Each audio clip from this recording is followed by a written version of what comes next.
Hello everyone, welcome back to Xylem, welcome back to the world of English. നിങ്ങളുടെ സ്വന്തം നാച്ചു സാറാണ്. നമ്മുടെ എക്സാമിന് ഇനി വളരെ കുറച്ച് ദിവസമേ ഉള്ളൂ. 16-ാം തീയതിയാണ് ഇംഗ്ലീഷിന്റെ എക്സാം വരുന്നത്. അടിപൊളിയായിട്ട് നമുക്ക് പഠിക്കണം. ഡിസ്കോഴ്സുകളും ഗ്രാമറും ഒക്കെ നമ്മൾ എന്ത് ചെയ്യും, ഗംഭീരമായിട്ട് പ്രിപ്പയർ ചെയ്യും. ആൻഡ് ഈ ചാനൽ നിങ്ങൾ ഫോളോ ചെയ്തിട്ടില്ലെങ്കിൽ നേരെ ഫോളോ ചെയ്ത് വെച്ചോളൂ. കാരണം ഇനി നമുക്ക് ഒരുപാട് വീഡിയോസ് ഡിസ്കോഴ്സസും ഗ്രാമറുമായിട്ട് ഞാൻ പ്രിപ്പയർ ചെയ്ത് വെച്ചിട്ടുണ്ട്. അടിപൊളിയായിട്ട് നമുക്കതൊക്കെ പഠിക്കണം. ആൻഡ് ഇന്നത്തെ വീഡിയോയിൽ നമുക്ക് വളരെ പെട്ടെന്ന് കാര്യം പറഞ്ഞു പോവാം. വളരെ പ്രധാനപ്പെട്ട എ പീസ് ഓഫ് സ്ട്രിങ് എന്ന് പറഞ്ഞ ചാപ്റ്ററിലുള്ള ഒരു ചോദ്യം വളരെ ഇമ്പോർട്ടൻ്റ് ആണ്. ആ ചോദ്യം നിങ്ങൾക്ക് കേൾക്കുമ്പോൾ ഭയങ്കര എളുപ്പമായിട്ട് തോന്നും. നിങ്ങൾ ആ ചാപ്റ്ററിന്റെ സമ്മറി നന്നായിട്ട് പഠിച്ചു വെച്ചിട്ടുണ്ടാവും. പക്ഷേ ആ ചാപ്റ്ററിൽ നിന്ന് ഒരു അനലിറ്റിക്കൽ ടൈപ്പ്, ഒരു റിവ്യൂ ടൈപ്പ്, ഒരു പാരഗ്രാഫ് ടൈപ്പ്, ഒരു റൈറ്റപ്പ് ടൈപ്പ് ചോദ്യമൊക്കെ വരുവാണെങ്കിൽ ഉറപ്പായിട്ടും നിങ്ങൾ ഓർമ്മിച്ച് വെക്കേണ്ട ഒരു 10 പോയിന്റ്സ് ഞാൻ വളരെ വേഗത്തിൽ നിങ്ങളോട് പറഞ്ഞുതരാം. ഇതാണ് ആ ചോദ്യം. Hochkom keeps claiming his innocence until his death. അല്ല, നിങ്ങൾക്കറിയാം ഹോച്ച്കോം അല്ലെങ്കിൽ ആ പീസ് ഓഫ് സ്ട്രിങ് എന്ന് പറഞ്ഞ കഥയുടെ ക്ലൈമാക്സ് ഭയങ്കര പെയിൻഫുൾ ആണ്. കാരണം ഹോച്ച്കോം മരിക്കുന്നത് വരെ തൻ്റെ ഇന്നസെൻസ്, തൻ്റെ നിരപരാധിത്വം എന്ത് ചെയ്യുന്നുണ്ട്, ക്ലെയിം ചെയ്യുന്നുണ്ട്, വാദിച്ചുകൊണ്ടേയിരിക്കുന്നുണ്ട്. But without any result. Write a short paragraph. നിങ്ങളോട് എന്ത് എഴുതാനാണ് പറഞ്ഞത്? ഒരു ഷോർട്ട് പാരഗ്രാഫ് എഴുതാനാണ് പറഞ്ഞത്. ഷോർട്ട് പാരഗ്രാഫ് എന്ന് പറയുമ്പോഴും 6 മാർക്കിന്റെ ചോദ്യമാണ്, വലിയ ചോദ്യമാണ് എന്നെൻ്റെ കുട്ടിയുടെ മനസ്സിൽ വെക്കണം. On his sense of owner and dignity. അദ്ദേഹത്തിൻ്റെ സെൻസ് ഓഫ് ഓണറിനെ കുറിച്ച്, അദ്ദേഹത്തിൻ്റെ ഡിഗ്നിറ്റിയെ കുറിച്ച്, അദ്ദേഹം അന്തസ്സിനെ, ഓണറിനെ ഒക്കെ ഏത് രീതിയിലാണ് കാണുന്നത് എന്നതിനെ കുറിച്ച് ഒരു ഷോർട്ട് പാരഗ്രാഫ് എഴുതാനാണ് പറഞ്ഞത്. ഇതത്ര എളുപ്പമുള്ള ചോദ്യമല്ലേ. കാരണം എന്താ, നമുക്ക് സമ്മറി മാത്രം അറിഞ്ഞിട്ട് കാര്യമുണ്ടോ? ഇല്ല.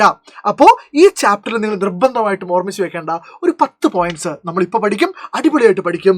ആൻഡ് യെസ്, സോറി, ഒരു കാര്യം പറയാൻ മറന്നുപോയി. നിങ്ങൾ കുറേ പേര് അറിഞ്ഞിട്ടുണ്ടാവും, കുറേ പേര് ഓൾറെഡി അസ്ത്ര ബാച്ചിൽ ജോയിൻ ചെയ്തിട്ടുണ്ടാവും. ഇനി നിങ്ങൾ ഇത്രയും കാലമായിട്ട് അസ്ത്ര ബാച്ചിൽ ജോയിൻ ചെയ്തിട്ടില്ല, അതായത് ഇത്തവണ നമ്മുടെ സിലബസ് ഒക്കെ മാറി, പുതിയ ടെക്സ്റ്റ് ബുക്കും ഒരുപാട് ക്വസ്റ്റ്യൻ പാറ്റേണിലൊക്കെ വ്യത്യാസം വന്ന ഈ അക്കാദമിക് ഇയറിലും നിങ്ങൾക്ക് അസ്ത്ര ബാച്ചിൽ ജോയിൻ ചെയ്തിട്ടില്ല എന്ന സങ്കടം ഉണ്ടെങ്കിൽ നിങ്ങൾക്കൊരു ഗോൾഡൻ ഓപ്പർച്യൂണിറ്റിയാണ് Xylem SSLC 2025-26 online revision batch. അതിന് നമ്മൾ പേര് കൊടുത്തിരിക്കുന്നത് അസ്ത്രയുടെ എൻ ഗെയിം എന്നാണ്. ആൻഡ് ഇപ്പം നിങ്ങൾ ജോയിൻ ചെയ്യുകയാണെങ്കിൽ, അതായത് ഇവിടെ ഒരു കൂപ്പൺ കോഡ് കണ്ടോ, XEG15 എന്ന് പറഞ്ഞ കോഡ് ഉപയോഗിച്ച് കഴിഞ്ഞാൽ നിങ്ങൾക്ക് 2150 രൂപ വരെയുള്ള ഈ കോഴ്സ് 1828 രൂപയ്ക്ക് ഇൻക്ലൂഡിംഗ് GST നിങ്ങൾക്ക് സ്വന്തമാക്കാം. അപ്പോൾ വേഗം തന്നെ 15% ഓഫറിൽ ഈ ഒരു ബാച്ച് അവൈൽ ചെയ്യാൻ വേണ്ടി നിങ്ങൾ ശ്രമിക്കുക. നിങ്ങൾ ശ്രദ്ധിക്കേണ്ട കാര്യം, നമ്മുടെ 1ാമത്തെ ചാപ്റ്റർ മുതൽ മുഴുവൻ ചാപ്റ്റേഴ്സ് നമ്മൾ എന്ത് ചെയ്യുന്നുണ്ട്, എൻ ഗെയിമിൽ റിവൈസ് ചെയ്യുന്നുണ്ട്. എക്സാം ഓറിയൻറ്റഡ് ആയിട്ട് എല്ലാ സബ്ജക്റ്റിലും നിങ്ങൾക്ക് എന്തുണ്ടാവും, ലൈവ് ക്ലാസ്സുകളും റെക്കോർഡ് ക്ലാസ്സുകളും ക്വസ്റ്റ്യൻ പേപ്പർ ഡിസ്കഷൻസും ഒക്കെ ഉണ്ടാവും. പോൾ അറ്റാക്ക് പോലെയുള്ള ഒരുപാട് ഫീച്ചേഴ്സ് ആപ്പിലുണ്ട്. ആപ്പിൽ ഓൾറെഡി ജോയിൻ ചെയ്ത ആൾക്കാർക്ക്. ശരി, സമയം പോകുന്നില്ല, നമ്മൾ നേരെ എന്ത് ചെയ്യാണ്, ആൻസറിലേക്ക് പോവാണ്. നോക്കൂ, ഈ ചാപ്റ്റർ നിങ്ങൾ 1ാമത് ഓർമ്മിച്ച് വെക്കേണ്ട പോയിന്റ് നോക്കൂ. ഹോച്ച്കോം, okay, Hochcomb is the central character of the story. Hochcomb is the protagonist of the story. Hochcomb has a strong sense of honour and personal dignity. നിങ്ങൾ ഈ കഥ വായിക്കുമ്പോൾ മനസ്സിലാവും, അദ്ദേഹം ഈ പറയുന്ന ഓണറിനെ, ഡിഗ്നിറ്റി, ആത്മാഭിമാനത്തെ, അന്തസ്സിനെ അത്രമേൽ വില കൊടുക്കുന്ന ഒരു ആളാണ്. So he has that strong sense. Okay, 2ാമത്തെ കാര്യം, he feels deeply hurt when he is accused of stealing the wallet. അല്ലേ, അദ്ദേഹത്തിന് ഈ വാലറ്റ് അല്ലെങ്കിൽ ഈ പോക്കറ്റ് ബുക്ക് എടുത്ത് എന്ന് ആളുകളെ അക്യൂസ് ചെയ്തപ്പോൾ, ആളുകൾ കുറ്റം ചാർത്തിയ സമയത്ത് അദ്ദേഹത്തിന് അത് വല്ലാതെ എന്ത് ചെയ്യുന്നുണ്ട്, ഹേർട്ട് ചെയ്യുന്നുണ്ട്. Because he knows he's Innocent. അല്ല, അദ്ദേഹം ഇന്നസെന്റ് ആണ്, അദ്ദേഹം നിരപരാധിയാണ് എന്ന് അദ്ദേഹത്തിന് നന്നായിട്ട് അറിയാം. But unfortunately he couldn't prove that. അദ്ദേഹത്തിന് എന്ത് ചെയ്യാൻ പറ്റിയില്ല, പ്രൂവ് ചെയ്യാൻ വേണ്ടി പറ്റിയില്ല. ഹിസ് നെയിം ആൻഡ് റെപ്യൂട്ടേഷൻ, അദ്ദേഹത്തിൻ്റെ പേരും അദ്ദേഹത്തിൻ്റെ റെപ്യൂട്ടേഷൻ ഉണ്ടല്ലോ, സൽപ്പേരൊക്കെ ഉണ്ടല്ലോ, മാറ്റർ ഗ്രേറ്റ്ലി ടു ഹിം. അദ്ദേഹത്തിന് അത് വലിയ കാര്യമാണ്, നമുക്ക് എല്ലാവർക്കും അതെ. So he keeps telling every one the truth repeatedly. ഞാനല്ല ആ പോക്കറ്റ് ബുക്ക് എടുത്തത്, അല്ലെങ്കിൽ ഞാൻ പോക്കറ്റ് ബുക്ക് എടുത്തില്ല എന്ന ട്രൂത്ത് അദ്ദേഹം റിപ്പീറ്റഡ്ലി ആളുകളോട് എന്ത് ചെയ്യുന്നുണ്ട്, പറയാൻ വേണ്ടി ശ്രമിക്കുന്നുണ്ട്. Even when people laugh at him and refuse to believe him. ആളുകൾ പക്ഷെ അദ്ദേഹത്തെ എന്ത് ചെയ്യാൻ തയ്യാറില്ല. They were not ready to believe him. They started mocking him. അദ്ദേഹത്തെ അവർ കളിയാക്കാൻ വേണ്ടി തുടങ്ങി. He does not stop defending himself. പക്ഷെ അദ്ദേഹം എന്ത് ചെയ്തില്ല, അദ്ദേഹത്തെ ഡിഫെൻഡ് ചെയ്തത്, അദ്ദേഹം നിരപരാധിയാണ് എന്ന് പറഞ്ഞുകൊണ്ടിരിക്കുന്നത് അദ്ദേഹം എന്ത് ചെയ്തില്ല, നിർത്തിയില്ല. അദ്ദേഹം ആ ശ്രമം എന്ത് ചെയ്തില്ല, ഗിവ് അപ്പ് ചെയ്തില്ല. He cannot tolerate being called a thief. ഒരു കള്ളൻ, ഒരു തീഫ് എന്ന് വിളിക്കുന്നത് അദ്ദേഹത്തിന് ടോളറേറ്റ് ചെയ്യാൻ പറ്റിയില്ല, സഹിക്കാൻ പറ്റിയില്ല. Because it hertz his self respect. അല്ലേ, സെൽഫ് റെസ്പെക്ട്, സെൽഫ് എസ്റ്റീം എന്ന് പറയുന്ന സാധനമുണ്ട്. അത് ഭയങ്കര പ്രഷ്യസ് ആണ്. അത് ഹേർട്ട് ആവുക എന്ന് പറയുന്നത് അത് മരണത്തിനോട് ഈക്വൽ ആണ് എന്ന് പറയപ്പെടുന്നു. And the false accusation troubles him. ഈ പറയുന്ന തെറ്റായ കുറ്റാരോപണം, അല്ലെ, അക്യൂസേഷൻ എന്ന് പറഞ്ഞാൽ എന്താണ്? കുറ്റം ആരോപിക്കുക. ഈ false accusation troubles him so much, അദ്ദേഹത്തെ വല്ലാതെ എന്ത് ചെയ്യുന്നുണ്ട്? ബുദ്ധിമുട്ടിക്കുന്നുണ്ട്. That he talks about it until his final moments. അദ്ദേഹത്തിന്റെ ജീവിതത്തിൽ അവസാനത്തെ മൊമെന്റ് വരെ, നിമിഷങ്ങൾ വരെ he keeps talking about this, he keeps worrying about this. അദ്ദേഹം ഇതിനെക്കുറിച്ച് സങ്കടപ്പെട്ട് വ്യാകുലപ്പെടുന്നുണ്ട്. ഒന്ന് ആലോചിച്ച് നോക്കിയേ, എത്ര മോശമായ ഒരു സിറ്റുവേഷനാണ്, അൺഫോർച്ചുനേറ്റ് ആയിട്ടുള്ള ഒരവസ്ഥയാണത് എന്നുള്ളത്. His behaviour shows that he values truth, honesty and dignity more than anything else. അല്ലെ, ജീവിതത്തിൽ എന്തിനേക്കാൾ കൂടുതൽ ഈ പറയുന്ന ട്രൂത്തിനും ഓണസ്റ്റിക്കും ഡിഗ്നിറ്റിക്ക് അദ്ദേഹം എന്ത് ചെയ്യുന്നുണ്ട്? വാല്യൂ കൊടുക്കുന്നുണ്ട്. ഇതൊക്കെ നമ്മൾ ആ ചാപ്റ്ററിന് ഡിറൈവ് ചെയ്തെടുക്കേണ്ട പോയിന്റ്സ് ആണ്. നമുക്കൊരു സമ്മറി പഠിച്ചാൽ ഇത് കിട്ടില്ല. Okay, and the story shows how easily a person's honor can be damaged. Important point ആണ്.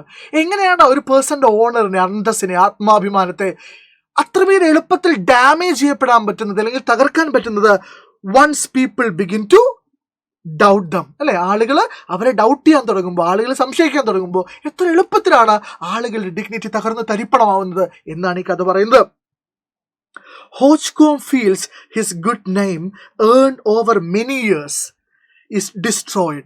അല്ലെ, അദ്ദേഹം നമ്മുടെ ഒരു ഗുഡ് നെയിം, നമുക്കൊരു നല്ല പേരുണ്ടാക്കുക എന്നുള്ളത് it's a long process, it's a Hercules task. അല്ലെ, ഹെർക്കൂലിയൻ ടാസ്ക് ആണത്. കാരണം എന്താ? അത്രയും സമയം എടുക്കും. നല്ല പേരുണ്ടാക്കുക എന്നുള്ളത് ടൈം ടേക്കിംഗ് ആണ്, അതൊരു വലിയ പ്രോസസ്സാണ്. എന്നാൽ അങ്ങനെ ഓവർ ദി ഇയേഴ്സ് അദ്ദേഹം ഉണ്ടാക്കിയെടുക്കുന്ന ആ ഗുഡ് നെയിം ഈസ് ഡിസ്ട്രോയിഡ്, അത് തകർക്കപ്പെടുന്നു. Because of picking up a simple piece of string. The title of the stories a piece of string. ഒരു കഷണം കയറുന്നാണ്, ഒരു പീസ് ഓഫ് സ്ട്രിങ് എടുത്തതിനാണ് ഒരു over a period of time അദ്ദേഹം ഉണ്ടാക്കി കൊണ്ടുവന്നിരുന്ന ആ ഗുഡ് നെയിം എന്ത് ചെയ്യുന്നത്? തകർക്കപ്പെടുന്നത്, ഡാമേജ് ചെയ്യപ്പെടുന്നത്. And no one believes his repeated claims of innocence. ആരും, ഒരാൾ പോലും അദ്ദേഹം ഇന്നസെൻസ് ആണ്, നിരപരാധിയാണ് എന്നുള്ള അദ്ദേഹത്തിന്റെ നിരപരാധിത്വത്തിന്റെ, ഇന്നസെൻസിന്റെ തുടരെയുള്ള വാദം, ക്ലെയിംസ് ആരും വിശ്വസിച്ചില്ല. ആൻഡ് ദിസ് ഇമോഷണൽ പെയിൻ, അല്ല, ഇത് അദ്ദേഹത്തെ വല്ലാതെ ഇമോഷണലി എന്ത് ചെയ്യുന്നുണ്ട്? ഹേർട്ട് ചെയ്യുന്നുണ്ട്. ആൻഡ് ഈ പെയിൻ ഉണ്ടല്ലോ, ഈ വേദന ഉണ്ടല്ലോ, finally weakens and destroys him. അത് അദ്ദേഹത്തെ അവസാനം എന്ത് ചെയ്യുന്നു? വീക്കൻ ചെയ്യുന്നു. അദ്ദേഹത്തിന്റെ മെന്റലി, ഇമോഷണലി അദ്ദേഹത്തിനെ വീക്കാക്കുന്നു, അല്ല അദ്ദേഹത്തെ തകർത്ത് കളയുന്നു. And that leads to his death. അത് അദ്ദേഹത്തിന്റെ മരണത്തിലേക്ക് നയിക്കുന്നു. കാര്യം മനസ്സിലായി എന്ന് ഞാൻ വിചാരിക്കുന്നു. ഇതൊരു കുഞ്ഞു വീഡിയോ ആണ്, പക്ഷേ ഐ മേഡ് ഷുവർ നിങ്ങൾക്ക് മനസ്സിലാവുന്ന സിമ്പിൾ ലാംഗ്വേജ് ആണ്. ആൻഡ് നിങ്ങൾക്ക് മനസ്സിലാവാൻ വേണ്ടി ഞാൻ പോയിന്റ്സ് ആയിട്ടാണ് കൊടുത്തത്. ഒന്നിത് വായിച്ചു നോക്കുക, പറ്റുമെങ്കിൽ ഒന്ന് എഴുതി പഠിക്കുക. ആൻഡ് ഒരു റിക്വസ്റ്റ് കൂടെ ഉണ്ട്, നിങ്ങളുടെ അഭിപ്രായങ്ങൾ. ഇപ്പോൾ നിങ്ങൾ പണ്ടത്തെ പോലെ കമൻ്റ് ഒന്നും ചെയ്യുന്നില്ല, നിങ്ങൾ വീഡിയോ കണ്ട് ടാറ്റ പറഞ്ഞ് പോവാണ്. അങ്ങനെ ചെയ്യാൻ പാടില്ല. ഉറപ്പായിട്ടും നിങ്ങളുടെ അഭിപ്രായങ്ങൾ കമൻറ്റ് ബോക്സിൽ അറിയിക്കണം. നിങ്ങൾക്ക് ഈ വീഡിയോ ഇഷ്ടപ്പെട്ടെങ്കിൽ, ക്ലാസ്സിനെ കുറിച്ചുള്ള അഭിപ്രായങ്ങൾ നിങ്ങളൊന്ന് കമൻറ്റ് ബോക്സിൽ, അതിനുള്ള സമയം കൂടെ കണ്ടെത്തണം. It's A request. ഓക്കെ, അത് നിങ്ങൾ ചെയ്യും എന്ന പ്രതീക്ഷയോടുകൂടെ. ആൻഡ് ഞാൻ ഈ എൻ ഗെയിമിൻ്റെ കാര്യം ഒന്നുകൂടെ ഓർമ്മിപ്പിക്കുകയാണ്. ഇനിയും നിങ്ങൾക്ക് ഒരു വലിയ ഓപ്പർച്യൂണിറ്റിയാണ്, കാരണം പരീക്ഷയ്ക്ക് അത്ര ദിവസമേ ഉള്ളൂ. സോ എൻ ഗെയിമിലേക്ക് വായോ, നമുക്ക് അടിപൊളിയായിട്ട് പഠിക്കാം. So thank you everybody for watching. All the best and I am expecting your feedbacks in the comment box. Till we see next time, this is Nasar Faruddin, നിങ്ങളുടെ സ്വന്തം നാച്ചുസ, signing off from Xylem learning. Happy learning everybody.